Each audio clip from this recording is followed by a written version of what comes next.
আমাদের সেনাবাহিনীর প্রত্যেকটা সদস্যের জন্য তার ইউনিফর্মটা গর্বের বিষয়। তো আমাদের ওই সময় আসলে আমাদের গর্বের চেয়ে ওই মা এবং ওই স্টুডেন্টের সম্মানটাকে আমরা প্রাধান্য দেওয়ার চেষ্টা করেছি। এয়ারক্রাফটটা যে জায়গায় ক্র্যাশ করেছে সেই জায়গায় তো আগুনের প্রজ্বলনটা ছিল, সাথে তার সামনেই দুটি লাশ পড়েছিল। আমাদের এই স্পটে এসে আমরা প্রথমে এটাই দেখতে পাই। আসলে আমরা ওই উদ্ধার কার্যক্রমটাকেই মেইন ফোকাসে রেখে কাজ করেছি। কতজনকে আসলে নিয়ে যেতে পেরেছি বা ওই সময় আসলে আমাদের আর ওইটা কাজ করে নাই। কৃতজ্ঞতার সাথে আসলে বলতেই হয় এই স্কুলে যারা স্টুডেন্ট ছিল তারা আমাদেরকে যথেষ্টভাবে সহযোগিতা করেছে।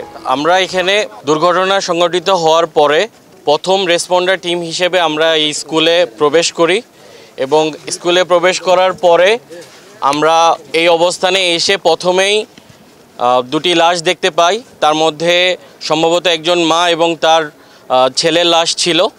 তো আমরা এই লাশটা দেখার পরে আমাদের সেনাবাহিনীর প্রত্যেকটা সদস্যের জন্য তার ইউনিফর্মটা গর্বের বিষয়।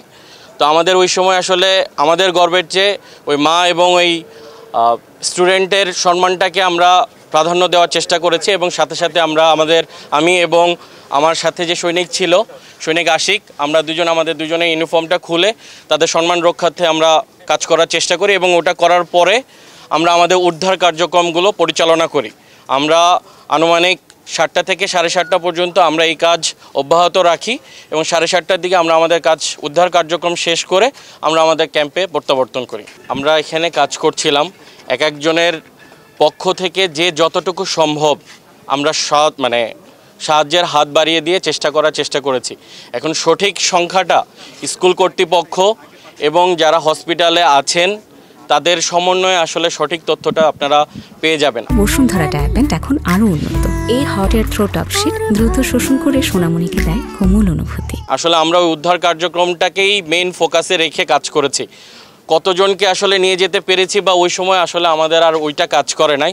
আমরা যাদেরকে সামনে পেয়েছি তাদেরকে একটা নিরাপদ স্থানে নিয়ে যাওয়ার জন্য কাজ করেছি। আমরা এখানে আনুমানিক 2 থেকে 3 মিনিটের মধ্যে আমরা পৌঁছাই, যেহেতু আমাদের ক্যাম্পের লোকেশন আপনারা সবাই জানেন 100 থেকে 150 গজের মধ্যেই, যার কারণে আমাদের আসতে খুব বেশি সময় লাগে না। আমরা 2 থেকে 3 মিনিটের মধ্যে আমরা উপস্থিত হতে পেরেছি।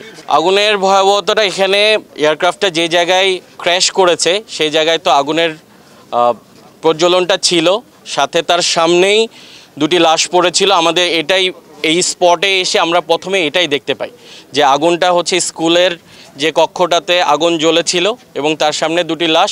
এটাই আমাদের প্রথম দৃশ্য এই স্পটে এসে। ভিতর থেকে আমরা এবং আমাদের যে সৈনিকরা আছে তারা সবাই চেষ্টা করেছে ভিতর থেকে যারা তখনও জীবিত ছিল বা আহত অবস্থায় ছিল সেই আগুন জ্বলা অবস্থায় আমরা যতটুকু পেরেছি নির্বাপন করার মাধ্যমে ভিতরে প্রবেশ করে তাদেরকে উদ্ধার করার চেষ্টা করেছি এবং অনেকাংশেই আমরা আল্লাহর রহমতে তাদেরকে উদ্ধার করতে সক্ষম হয়েছি।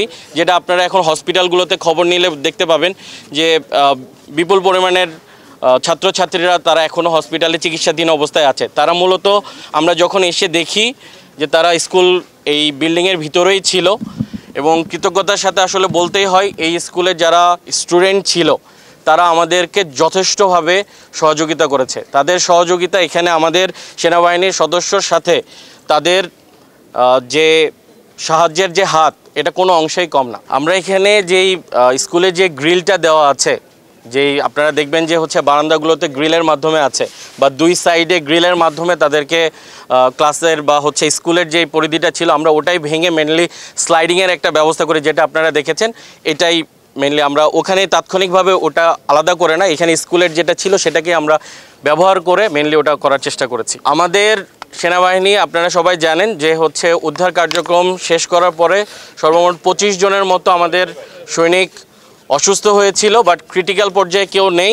বর্তমানে 11 জনের মতো সৈনিক আমার এখনও ঢাকা CMH-এ চিকিৎসাধীন অবস্থায় আছে।